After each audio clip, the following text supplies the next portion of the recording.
Hi, I'm Mitch Gallagher. Welcome to the Sweetwater Minute. This time out, Dan and Kenny from Panic at the Disco sit down with Nick DiVirgilio for a wide-ranging interview discussing the band, how they use Ableton Live, and lots more. How you doing, everybody? Nick DiVirgilio here, and I have a couple very special guests in the studio today. Kenny Harris and Dan Pawlovich. Both guys are in Panic at the Disco. You guys are on the road, playing in Indianapolis tomorrow night. Thanks so much for coming and hanging out at Sweetwater for a little bit today. Yeah, appreciate it. Now, you guys both hail from, where's your hometown? Philadelphia. That's right. Is that true? Philadelphia, yeah. Well, you live in Southern California now, though. Yeah. Yeah, I'm from Colorado, but LA now. Nice. Yeah. Cool. Yeah, LA's my hometown, so I know the Southern California Yeah, thing. Born and raised there. We were saying you're like the first person I've met that's actually from there, but I've meet you here. Exactly. Yeah. Yeah. First person you meet from Southern California in Fort Wayne, Yeah. Indiana. Right. Of all places. Yeah. So first time to Sweetwater. What do you think of the place? Oh, it's amazing. It's very very big campus. Yeah. If you will, kind of has like a college of rock and roll feel to it. It's very cool. Yeah. Yeah. I like I'm it. concerned you guys might start taking over some countries with this facility. This place is huge. Well, we kind of think of very- it as the Disneyland for gear. Yeah. There you go. Yeah. It's a very, that's a very better cool. description. Yeah. Great stuff. So you guys been touring with Panic at the Disco for a while now. How's the tour going? It's been great. Yeah. We're on the road with Weezer right now, which is like a dream come true for, I think, all of us. Yeah. When that band starts playing, I just start walking towards it now. So I've loved them forever, but this tour has just been great. Huge shows, been a lot of fun. Cool. Yeah. So, a little history. How did you guys land this gig? You guys have been in the band since about 2013-ish? Yeah. Or before that? We both actually started the same day.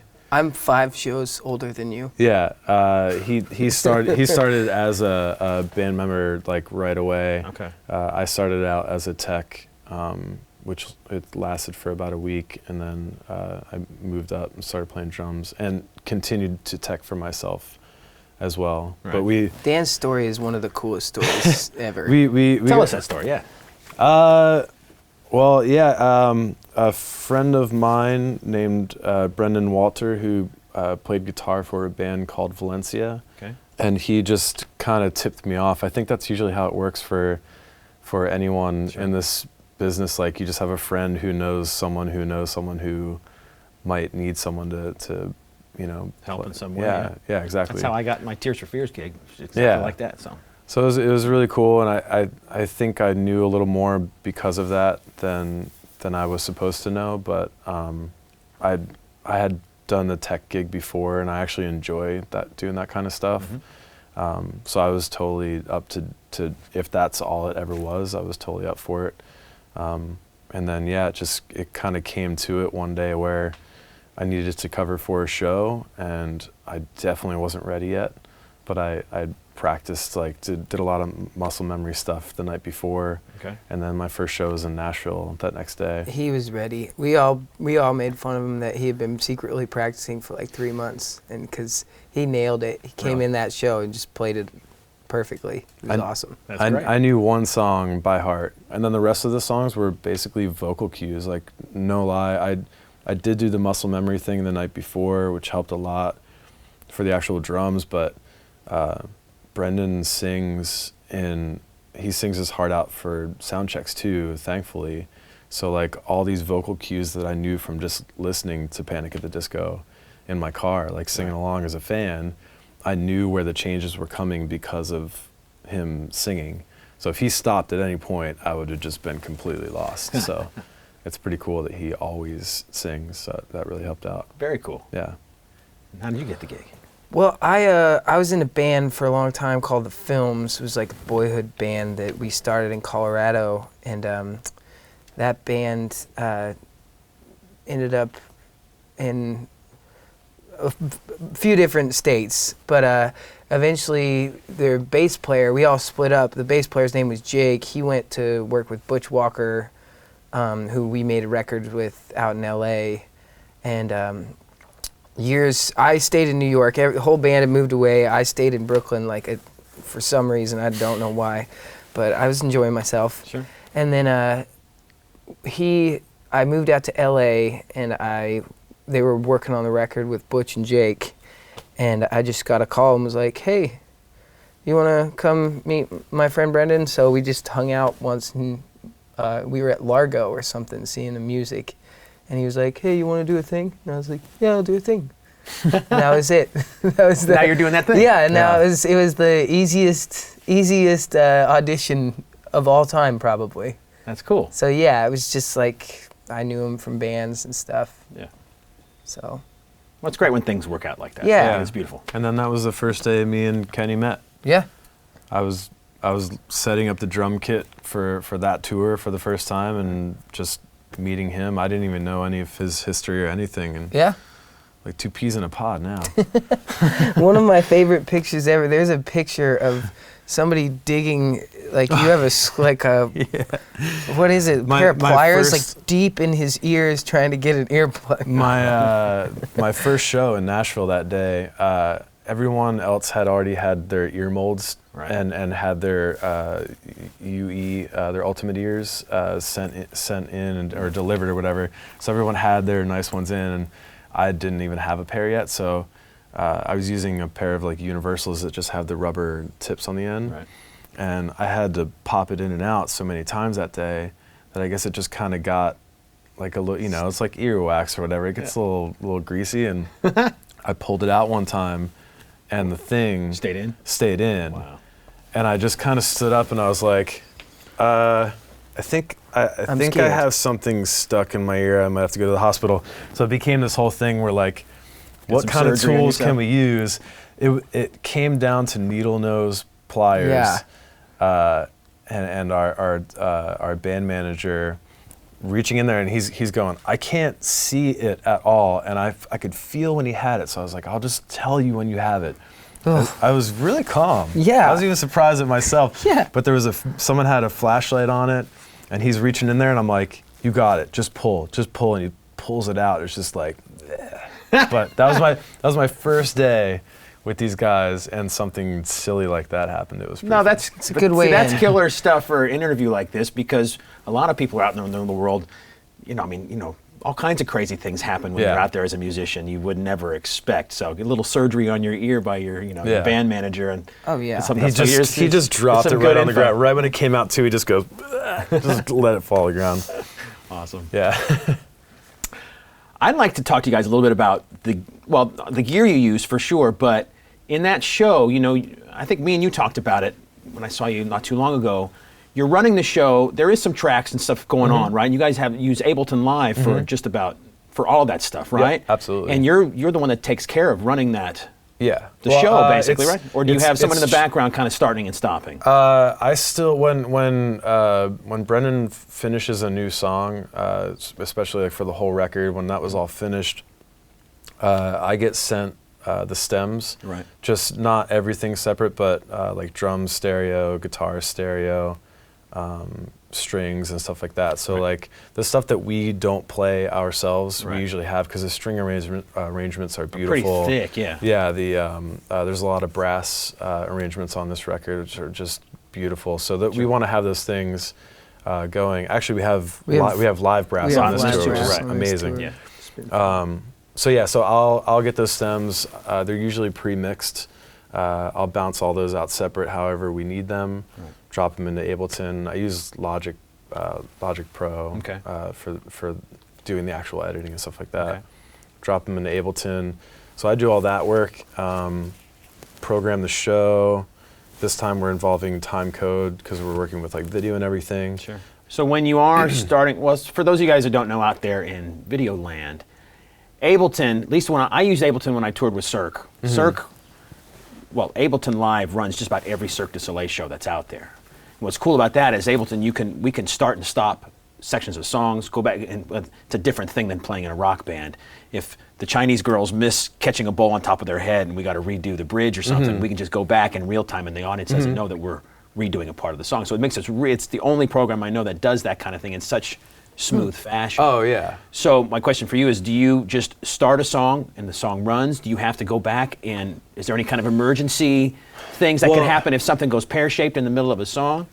No, that's so rare that ever happens. Which is great, because you don't want it to happen, yeah.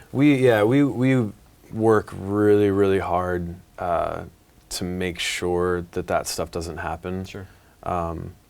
And I mean, that was all part of like the kind of trying to revamp the whole setup, is trying to make it as streamlined as possible. And Ableton is perfect for that. Yeah. It's interesting hearing like the different ways that we'd use it for something like Cirque du Soleil, or like a DJ would use it, right. Or like a live rock band or whoever would use it. It can do a million things, but what we need it for might only be these 100 things. So we kind of just focus there. Right. But the only backup system that we have in place is like a redundant system. Sure.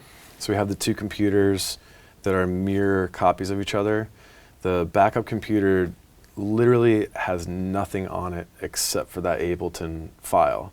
And if I change enough, there's no way I'm going to go into that second one and just do it manually. Right. So if we change enough stuff, I erase anything on that computer and then I just pull that session file over. Okay. So they're mirrors, so they don't know each other exists. I think they call it chasing. Sure. So the computers aren't chasing each other.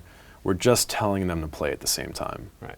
That's all it is. And you have the RME box, right? That will switch over. Did you use that? It's radial SW8s. Right. We have to have two in line because we have radial. enough. That's the word. Yeah. We have enough channels that we need to have two of those. Right. So those things are tanks. Everything radial. So yeah, if something stops on the one, it automatically switches in real time. Yep. You would never know that. So when we first hit play to start the show, there's a drone tone that's playing that no one will ever hear. Right. But if that drone tone gets interrupted, it kicks into the second one. You wouldn't even know. Right. And then other times, I want to say on 4 occasions that it's been traced back to human error, even though we think at the time it's like, oh, Ableton glitched. It didn't. It eventually gets found out that it was user error. But when something like that happens and it's not a question of going to the backup computer, I'll just reach over with my foot and I'll hit stop, and we'll finish out the song, just the four of us, which is kind of fun. It's like, it's freeing and it's crazy. So there's this one night so you know how on Ableton you have the columns, right? So we have our set up to, when we hit stop, it'll tell all those columns to stop. Right. But I hadn't set that up on like the 5th column. So something happened in a song where we started at the wrong point or something, or something happened where the click was weird that night. So I just knew right away, I'm just going to turn it off and we're just going to finish out the song. Well, that 5th block kept playing, and there's the only sound that it makes is the ga ga ga ga. At the end of the song, there's a hit.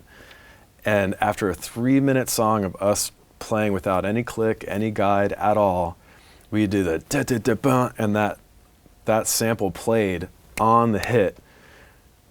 After 3.5 minutes of us just doing it completely free. Your time is immaculate. It was like 3/4 of the way through a tour, so I think it's just up here in muscle memory just led us right there, and we all looked at each other like, oh. No one in the audience knew how like triumphant of a moment that was, but for 4 guys doing that every night, it was pretty cool. Awesome, very cool. Yeah. So now, when you play guitar, I don't have any idea what he's talking about. All that stuff, I just nod. Yeah. Yep. He appreciates it. Computers make sound go. Do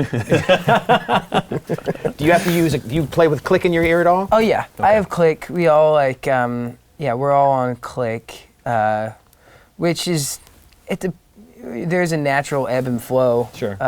But it's, I kind of like it, in case you wander off somewhere like you. It's a fun way to start a song right. Nice. Like that without the audience knowing. It's just a surprise. Sure. You're a big Fender guy. Yes. And what model of Fender are you? I'm a Strat man, personally. Yes. That was like my first guitar, and Fender is like one of the relationships I've been like really proud of having, because I grew up playing Fenders. I went over to some other guitars that I'll not mention that are pretty shreddery, but I went to a dark place and I'm back now. But yeah, I love the Strats. I have 2 of them out with me now, and what else came new this tour? Oh, I got a Starcaster in the mix now, and a new Tele Elite, which Teles, I like them, but I'm still a Strat guy. But You were saying you play through a lot of Vox AC30s Yeah. for your amps on stage. we too. have we have Brennan and I both have 2 tiers of AC30, like 2 heads in Okay. case something happens, and then we have these Mojo cabs that are just ISO boxes. Okay. So but it's basically an AC30 with the speakers in a box. So Very yeah, cool. Very cool. And you play, Dan, you use DW hardware and pedals. Mm-hmm. You like those? We were talking about that earlier. You still like playing your DW 5000 pedals. Yeah. I mean, I love them all. I don't think you can go wrong. But I had an opportunity for this tour to reorder some pedals, and I just decided to go for the 5000s. It's every time I come home, that's what's on my kit at home, and has been. I think I had the same pedal for it's been 12 years. I've had that thing. I even had one of those, Yeah. and I don't play drums. Yeah, it's just Cool. it's a good go-to, and Yeah. if I can drop a name, Garrison at DW. He's a great guy. He said he's still a 5000 guy, and actually, someone told me that he said that. I think my tech was talking to him, and he's like, "What would you suggest?" And Garrison said, "I'm still a DW guy, so or still a 5000 guy." yeah. So Yeah, Garrison was here with all the DW guys for Gearfest. Yeah. Yeah, he's He's awesome. Yeah. And you said you play Zildjian cymbals, so I'm wondering what line of Zildjians do you use? Does it vary, or do you get? I'd say I'm pretty standard. My collection at home is maybe a little broader. Right. But for tour, I mean, they're big rock shows. Right. So we're looking for stuff that's going to cut. I have a good relationship with Kirsten at Zildjian West. Sure. And she's just a connoisseur. Would you call it a connoisseur? Sure. Cymbal connoisseur. She's amazing. I don't think she actually plays, but she's so knowledgeable about cymbals. I can just go over there and I'll say, I want something that does this and kind of sounds like this, but doesn't do that. And she'll go, here, try this one. She'll hand it to me. I'll go, psh, that's it. It's so cool. So she gave me this cool 19-inch projection crash that was out, got discontinued, and now it's coming back. Yeah. So she gave me one of those for this tour, which is really cool. I've been playing Sweet Rides I like those. forever. Yeah, that's nice. Within the last year, I got to play the Brilliant one and the Standard one, and the differences was amazing. Even just how they polish it, Sure. which is really cool. And then during NAMM this year, I'd never do this, but I think I was waiting to talk to Kirsten at NAMM, so I was like, all right, I'll pick up a stick and just start touching cymbals, and I hit this 22-inch medium ride, and I was like, that's crazy. I think that's the sound I've been looking for forever. So actually, Jake, Kenny's friend Jake, I think grabbed the 22-inch medium ride that was supposed to be mine from Zildjian West for the Weezer record. Okay. So she had one ordered in. It took 2 or 3 months or something That on sounds special like order. Jake. And I went in one day and she's like, "Oh, I think your friend Jake was here a few days ago and may have gotten that 22-inch medium ride." So I had to wait another couple months for it, but it's beautiful. They So still now- hooked you up. Yeah, so now I'm rocking that one for Panic as well, Okay. and I have one at home. Sweet. I also have a set of Cropes at home, which is Yeah. pretty amazing. Those are nice too. I think I saw you have a set in your office back there. I have some of the new Avidus ones they just came out Oh, with, okay. which Those are cool. Yeah. Those very sound vintage, really but cool. they're real awesome cymbals. Yeah. Those are the ones I only bust out if I know someone's not going to destroy them. Yo, it's like a video game system or something. Just go easy on it. Take it easy on it. Cool. And you're a Vic Firth guy in sticks, right? Yeah. And Remo guy in the heads. Mhm. So what kind of heads do you have on your kit normally? I was doing the X14s, which is kind of a new head. Mhm. I don't know if it's super new, but it's a 14 millimeter. What is that? Yep. Single ply. Okay. I like them because the response reminds me of just a standard Ambassador. Right. But the thickness holds up a little more. They're a little harder to get on short notice if we need it. Other than that, it's just coated Emperors. If we're traveling, I'm totally fine with like a Emperor X on the snare. Standard heads, nothing crazy. No, that's cool. Well, that's all great info. So I got a question now about the band. So Brendan plays drums and guitar and keyboards, obviously writes a lot of the material, if not all of it now, over the years. So what's it like playing in a band with a guy who does all of this stuff? Because you were saying he even played drums, all the drums on the last record as well. So do you have to learn everything note for note like that? Do you do that automatically? How is it a nice, easy process being in a band with a guy that does everything like that? I mean, after a while, yeah, I like it because it's if there's ever any questions or like, you know, how does this go? It's like, oh, well, he knows. There's the encyclopedia. yeah, like, and he's very chill about like the live interpretations, like he's just like it's you get it right, but then there's also a little room to like make it create and like make some changes to adjust a studio recording to a live show, which is cool, and that's pretty fun. Well, I saw you guys in Lafayette near Purdue University not a few months ago or wherever it was, and the show was a lot of fun. Yeah. I mean, a lot of cool energy on stage with all you guys, and it's easy going the way he talks to the audience and everything. So it seemed like you guys have a good time on stage and play, not just standing there. You're playing the material, but you're kind of giving off a lot of fun energy. That's as well. what this summer has been. I think like the biggest success of it has been we genuinely are like 4 dudes having a good time on stage, and I think we've been playing some bigger venues. Like last night was 25,000, but like even I feel like there's a response to that rather than people that, you know, after a long time in the music industry, a lot of people get jaded and there's just like, I don't want to be here, personal relationships, whatever. But it seems like most nights we all want to be exactly there and put a lot of like heart and a lot of fun into the show, and so. Well, I know too the band has been around for a little while, and he's had a bunch of changes in personnel over the years. But it seems like you guys are in it at a great time because the band is really exploding and really kind of on fire now. So it must be fun to be involved in a band that's really got a lot of momentum behind it. The last 3 years have been incredible because the first tour I ever did was like the Radio Underplay. And it was small rooms, and it was kind of like 400 people was like the largest cap room that we played. And I was like, man, I thought Panic was a lot bigger than this. So, and then to just sort of watch the records do what they do, and then, you know, singles doing well, and things starting to, and it's just been kind of fun to just watch it. For sure. And, you know, because of our relationship with it, I think it keeps everyone's head like not swelling too much, and you can just kind of appreciate being there and just enjoying the ride. That's great. And now how long is this tour going to be going for? Forever.